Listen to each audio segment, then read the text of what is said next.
Selamat malam, saudara-saudari dalam Yesus Kristus. Selamat bertemu kembali dalam renungan malam, Ye shall receive power, atau engkau akan menerima kuasa, oleh Ellen G. White, tanggal 23 Agustus 2025. Mari kita berdoa. Bapa kami yang di sorga, Allah pencipta langit dan bumi, laut dan segala isinya. Satu-satunya Allah yang benar, yang kami sembah selalu melalui anak-Mu Yesus Kristus. Pada malam ini kami bersyukur dan berterima kasih oleh sebab penyertaan dan perlindungan Bapa sepanjang hari Sabat dalam seluruh perbaktian kami. Biarlah berkat Sabat menjadi bagian kami masing-masing. Mohon karuniakan Roh Yesus Kristus dalam hati kami saat kami mendengarkan renungan malam ini, sehingga dapat mengerti firman-Mu dan menghidupkannya dalam kehidupan kami sehari-hari. Besertalah dengan kami sepanjang malam ini, ya Bapa. Kami persembahkan doa ini di dalam nama Yesus, Tuhan dan Juru Selamat kami. Amin. Renungan malam ini akan dibacakan oleh Saudari Shower Kaviar. Kepada Saudari Shower, kami persilahkan. Selamat malam saudara-saudara. Renungan kita pada malam ini tanggal 23 Agustus tahun 2025 berjudul Pelayanan Kesehatan Makanan. Menjelang malam, murid-muridnya datang kepadanya dan berkata, "Tempat ini sunyi dan hari sudah mulai malam. Suruhlah orang banyak itu pergi supaya mereka dapat membeli makanan di desa-desa." Tetapi Yesus berkata kepada mereka, "Tidak perlu mereka pergi. Kamu harus memberi mereka makan." Matius 14 ayat 15 dan 16. Saya ingin menyampaikan pesan yang sungguh-sungguh kepada mereka yang akan berkecimpung dalam bisnis makanan sehat. Harus ada ciri yang sama sekali berbeda dalam pekerjaan toko makanan, restoran, dan setiap lini di mana produksi makanan kita ditangani.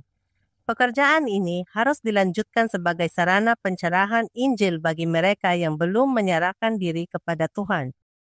Mereka yang menangani makanan ini membutuhkan nasihat dari Dia yang menciptakan makanan untuk 5.000 orang yang lapar setiap hari.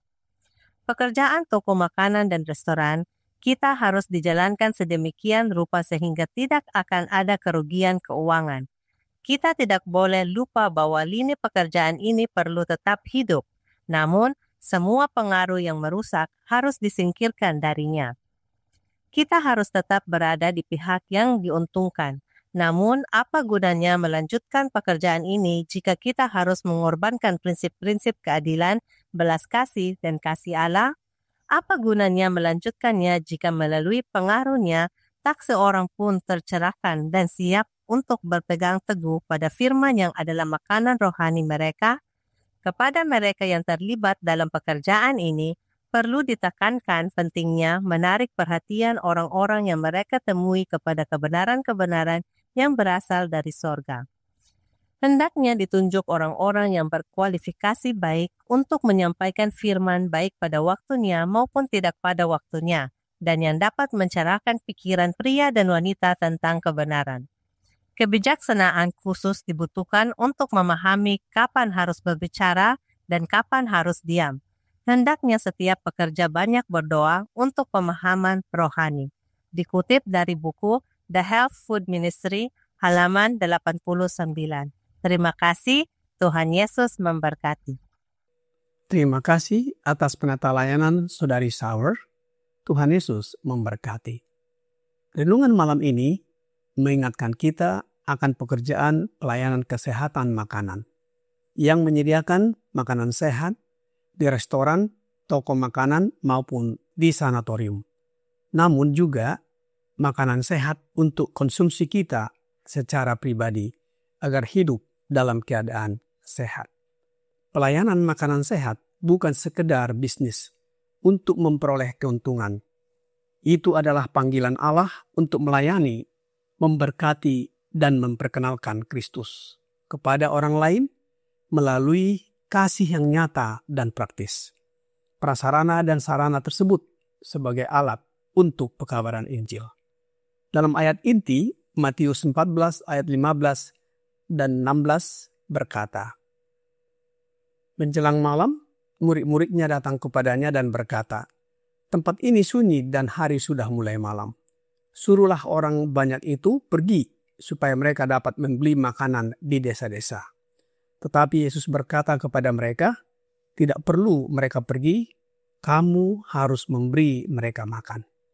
Dalam ayat ini, Yesus memerintahkan murid-muridnya, tidak perlu mereka pergi, kamu harus memberi mereka makan. Bila mana kita baca ayat sebelumnya, Matius 14 ayat 14, Yesus melihat orang banyak yang besar jumlahnya, maka tergeraklah hatinya oleh belas kasihan kepada mereka, dan ia juga menyembuhkan orang yang sakit. Coba kita bayangkan, jumlah mereka di ayat 21 kira-kira 5.000 orang, belum termasuk perempuan dan anak-anak. Dengan perintah bahwa murid-murid harus memberi makan orang banyak, Yesus menegaskan bahwa pelayanan kepada sesama adalah tanggung jawab bersama. Namun, bagaimana caranya memberi makan orang-orang segitu banyak? Saat itu hari sudah menjelang malam. Alkitab dalam Matius 14 ayat 17-19 berkata, jawab mereka, yang ada pada kami di sini hanya 5 roti dan 2 ikan. Yesus berkata, bawalah kemari kepadaku. Lalu disuruhnya orang banyak itu duduk di rumput, dan setelah diambilnya 5 roti dan 2 ikan itu, Yesus menengadah ke langit dan mengucapkan berkat. Lalu memecah-mecahkan roti itu dan memberikannya kepada murid-muridnya. Lalu murid-muridnya membagi-bagikannya kepada orang banyak. Yesus membuat mujizat dengan memohon berkat dari Bapanya. Yesus tidak hanya peduli pada kebutuhan rohani orang banyak, tetapi juga memenuhi kebutuhan fisik mereka, yaitu memberi makan saat mereka lapar. Yesus memecah-mecahkan roti itu dan memberikannya kepada murid-muridnya untuk dibagikan kepada orang banyak. Hal ini menggambarkan firman Allah yang disampaikan oleh murid-murid. Roh Nubuat di dalam The Health Food Ministry halaman 88 paragraf 2 berkata, firman Allah digambarkan di sini, memberi makan 5.000 orang dengan makanan dari tangan para murid, mempersiapkan jalan bagi penyampaian pesan Injil. Hal itu dilakukan dengan ucapan syukur. Memberi makan banyak orang melambangkan memberi makan jiwa-jiwa yang lapar dengan roti hidup. Setelah rasa lapar orang-orang terpuaskan, firman diberikan kepada mereka. Kumpulkanlah potongan-potongan yang tersisa supaya tidak ada yang terbuang. Matius 14 ayat 20. Kemudian menyusul kisah berikutnya, Kristus memberikan firman kehidupan kepada mereka dan akhirnya menyuruh orang banyak untuk pulang. Di zaman Nyonya White dan bahkan sekarang ini, ada usaha makanan sehat dan restoran higienis dan toko-toko yang menjual makanan sehat yang sudah dijalankan. Dan hal ini telah membuahkan hasil yang baik. Namun, usaha-usaha ini tidak boleh hanya menjadi perusahaan komersial. Usaha-usaha ini harus menjadi contoh nyata. Di samping memberikan makanan sehat, para pemilik usaha dan juga pekerjanya harus memberikan roti hidup atau firman Allah bagi orang lain. Dalam renungan malam ini, Ye shall receive power, halaman 244, paragraf 4 berkata, hendaknya ditunjuk orang-orang yang berkualifikasi baik untuk menyampaikan firman, baik pada waktunya maupun tidak pada waktunya, dan yang dapat mencerahkan pikiran pria dan wanita tentang kebenaran. Kebijaksanaan khusus dibutuhkan untuk memahami kapan harus berbicara dan kapan harus diam. Hendaknya setiap pekerja banyak berdoa untuk pemahaman rohani. Pelayanan kesehatan makanan yang menyediakan makanan sehat harus menuntun orang kepada firman Tuhan. Makanan rohani yang sejati bukan hanya memberi makan tubuh, tapi juga membangkitkan lapar akan kebenaran. Pelayanan ini harus berdampak rohani, bukan hanya komersial. Prinsip kasih, keadilan, dan kebenaran harus menjadi dasar pelayanan. Tujuannya adalah mencerahkan dan menuntun orang kepada firman Tuhan sebagai makanan rohani. Apa yang dapat disediakan oleh toko makanan dan restoran untuk menjalankan pelayanan rohani? Lebih lanjut, di dalam buku Health Food Ministry, halaman 90, paragraf 2 berkata, hendaklah toko makanan dan restoran kita dilengkapi dengan bahan bacaan yang sesuai. Risalah dan surat kabar yang disiapkan secara sederhana, yang memuat kebenaran dalam artikel-artikel yang singkat dan padat. Dengan demikian, para pekerja dapat membawa kebenaran untuk masa ini ke dalam pikiran orang-orang yang mereka ajak bicara.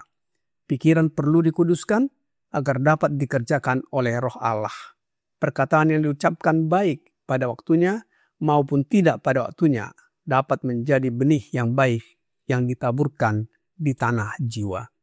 Saudara-saudari dalam Yesus Kristus, benih kebenaran harus ditabur. Restoran dan toko makanan kita harus dijadikan sarana untuk mencerahkan pikiran.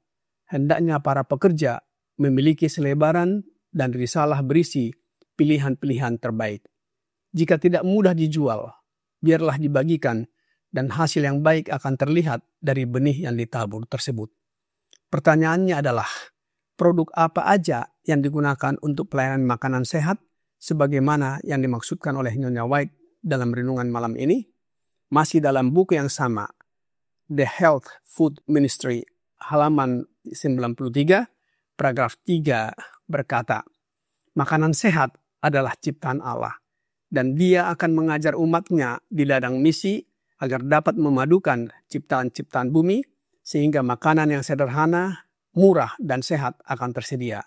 Jika mereka mau mencari hikmat dari Tuhan, Dia akan mengajar mereka bagaimana merencanakan dan merancang untuk memanfaatkan ciptaan-ciptaan ini. Saya diperintahkan untuk mengatakan, jangan larang mereka. Saudara-saudari sekalian, kesehatan itu adalah harta yang berharga. Ini adalah hak milik termahal yang bisa dimiliki makhluk hidup. Kekayaan, kehormatan, atau pendidikan tidak banyak gunanya bila kehilangan kesehatan. Tidak satu pun dari pencapaian ini bisa mempertahankan kebahagiaan jika kesehatan terganggu. Kesehatan harus dijaga sama sucinya dengan karakter. Kuasa fisik, mental, dan moral bukanlah milik kita sendiri, tetapi dipinjamkan oleh Allah agar digunakan dalam pelayanannya. Bagaimana caranya kita memelihara kesehatan kita? Suatu waktu, Nyonya White ditanya, bagaimana caranya memelihara kesehatan? Jawaban yang diberikan, sebagaimana terdapat di dalam buku Healthful Living atau Hidup yang Menyehatkan, halaman 30, paragraf 8. Banyak yang bertanya kepada saya, bagaimana caranya saya memelihara kesehatan? Jawaban saya adalah, berhenti melanggar hukum-hukum keberadaanmu. Berhentilah memuaskan seleramu rusak, makan makanan sederhana, berpakaian yang sehat, yang memerlukan kesederhanaan bersahaja, lakukan kerja yang menyehatkan, dan Anda tidak akan sakit. Saudara-saudari dalam Yesus Kristus, perbuatan yang sejalan dan menyehatkan dari semua kuasa tubuh dan pikiran menghasilkan kebahagiaan. Semakin tinggi dan disempurnakan kuasa-kuasa itu, maka semakin murni dan bahagia.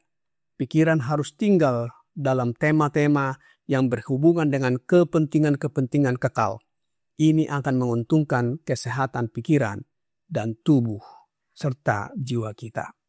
Kiranya renungan malam ini membawa pembaharuan bagi kita. Tuhan Yesus memberkati. Mari kita berdoa. Bapa kami yang di sorga, kami bersyukur dan berterima kasih atas firman yang sudah kami dengarkan malam ini. Biarlah dengan kehadiran Roh Yesus Kristus dalam hati kami dapat memelihara kesehatan kami. Sehingga dengan kehidupan kami yang sehat, memberikan contoh kepada orang-orang lain bahwa dengan hadirnya Roh Yesus Kristus dalam hidup kami yang membuat kami sehat, baik tubuh, pikiran, dan rohani kami. Dengan kesehatan yang kami miliki ini, kami dapat melayani pekerjaan penginjilan. Ajarlah kami untuk menyadari dosa dan kelemahan kami. Ampuni kami, ya Bapa.